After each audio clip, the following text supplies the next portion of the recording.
Yoya Malik Darre dhaabbanni Top Machinery in the Factor Zone afaan Oromootiin miidiyaalee pilaatfoormii kanneen akka Telegiraamii fi TikTokii akkasumas immoo YouTubein hojii beeksisaa fi dhiyeessii maashinaalee eegalee jira.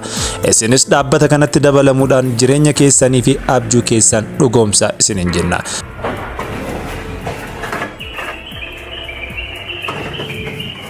Marre isinis maal eegdan dhaabbata kanatti dabalamuudhaan kaayyoo keessan milkeessaa isiniin jedha. Dhaabbanni Top Machinery in the Factor Zone afaan Oromootiin Telegiraam irratti sagantaalee beeksisaa fi dhiyeessii fi gurgurtaa maashinoota kottaa irnurraa bitadhaa nutti gurguraa nu wajjin guddadhaa isiniin jedha.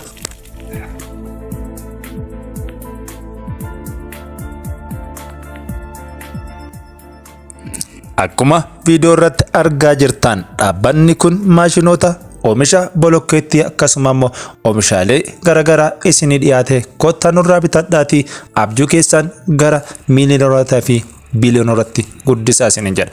Abbaa qabeenyaa ta'uun abjuu fi dhugoomsuu sagantaa karooraa yookiin karoora daldalaa qofa qabaachuu fi namoota wajjin walitti dhiyaatanii hojjechuun yeroo addaa digital marketingiin haala mijeessatti waa hedduu nuuf dhiyeessaa jira. Isinis dhaabbata kana wajjin hojjedhaatii abjuu keessan milkeeffadhaa isiniin jenna.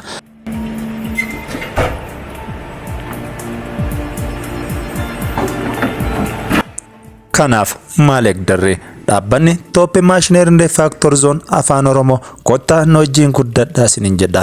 Isin kaayyoo fi mul'ata guddinaa qabaannaan nuti maashinoota isinii dhiyeessine gatii salphaa fi gatii madaalawaadhaan hojiitti akka seentan maanuwaala yookiin beeksisa hojiillee kan isinii dabalataan kenninu ta'a. Nu wajjin hojjedhaatii abjuu keessan dhugoomsaa isiniin jenna. Mallaqa qabaattanii maal hojjanna jettanii rakkachuun hafee jira. Dhaabbanni Top Machinery Factor Zone afaan Oromoo isinii jira isiniin jedha.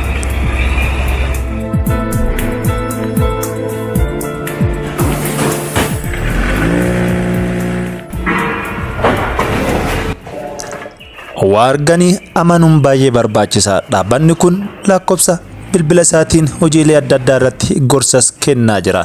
Gorsa isaa kana fudhachuudhaan oomisha tajaajiloota irraa argatanitti hedduu gammaddan jennee amanna. Karaa Telegiraamiitiin lakkoofsas isin beeksifna yeroo dhiyootti. Isin viidiyoo kana yoo jaalattan sheer laayik gochuudhaan hiriyoota keessanis qoodaa isiniin jenna. Maqaan dhaabbanni kun ittiin beekamu Top Machinery in the Factor Zone afaan Oromootiin.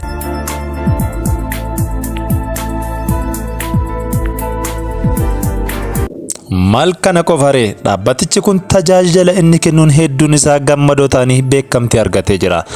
Kutaalee biyyattii garagaratti tajaajila geejjibaa tola kan kennu yoo ta'u isin maashinii barbaaddan qofa gaafachuutu isinirraa eegama. Dhaabbanni Top Machinery in the Factor Zone kottaa na wajjin hojjedhaa isiniin jedha. Kanaafuu argatanii amantanii ammoo jaalattanii dhaabbata Top Machinery in the Factor Zone afaan Oromoo kottaa isiniin jedha. Maal eegdarree barri bara jijjiiramaa fi quufaa gabbinaa akkasii ta'u shakkii tokkos hin qabnu.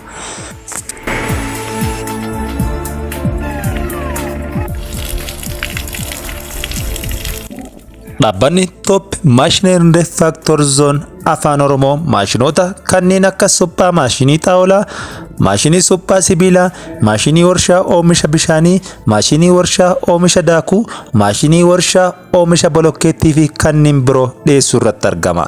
Isinis abjuu keessan milkeessuudhaaf mallaqa guddaa yoo hin qabaanne abjuu kana dhugoomsuu hin dandeenyu jedhana. Maashinoota tajaajila bizineesii muraasaadhaan akka milkooftan isin barbaachisus isinii dhiyeessa. Fakkeenyaaf maashiniin suphaa xaawulaa mallaqa hanga 85,000 fi hanga 70,000 qofaan kan isinii dhiyaatudha. Tajaajila yookiin hojii kana eegaluudhaaf ammoo maashinii muraasa qofa itti dabalattanii humna ibsaa qofa kan isin barbaachisuuf iddoo hojii fi ogeessa nama tokko qofaan gara mallaqa miiliyoonatti isin seensisuu danda'a. Kan biraa immoo maashinii suphaa sibiilaa. Maashiniin suphaa sibiilaa mallaqaan baay'ee isa xiqqaa fi tajaajiloota amma kennamaa jiranii keessatti baay'ee filatamaadha. Akkuma beekamu namoonni ajaja balbalaa fi foddaa hojjetan maashinii suphaa sibiilaa kana bitatanii gara hojiitti seenanii yeroo muraasatti abbaa konkolaataa, abbaa viillaa fi appartamaa ta'aa jiru. Isimmoo maal eegdarre?